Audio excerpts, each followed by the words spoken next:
સુરતમાં ACB constable રૂપિયા 1 લાખની લાંચ લેતા એસીબીએ રંગે હાથ ઝડપ્યો છે। સુરત જિલ્લામાં લાંચ રૂશ્વત વિરોધી બ્યુરોએ એક મોટી કાર્યવાહી કરીને સુરત જિલ્લા લોકલ ક્રાઇમ બ્રાન્ચના એક કોન્સ્ટેબલને લાંચ લેતા રંગે હાથ ઝડપી પાડ્યો છે। આ કોન્સ્ટેબલે 1 લાખ રૂપિયાની લાંચ માંગી હતી। ફરિયાદના પતિ અને જમાઈ વિરુદ્ધ કામરેજ પોલીસ મથકમાં પ્રોહિબિશનનો ગુનો નોંધાયો હતો।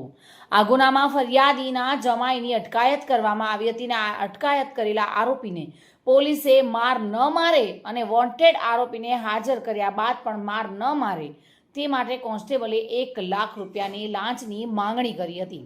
આ બાબતથી નારાજગી થઈને ફરિયાદીએ તાત્કાલિક એસીબીનો સંપર્ક કર્યો હતો અને સમગ્ર ઘટનાની જાણ કરી હતી।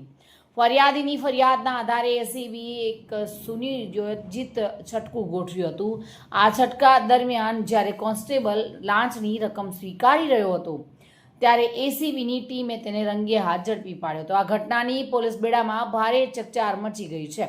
એસીબી આ કોન્સ્ટેબલ વિરુદ્ધ કાયદેસરની કાર્યવાહી હાથ ધરી છે। આ મામલામાં વધુ તપાસ ચાલી રહી છે અને કોન્સ્ટેબલ સાથે અન્ય કોઈની સંડોવણી છે કે કેમ તે દિશામાં પણ તપાસ હાથ ધરવામાં આવી છે।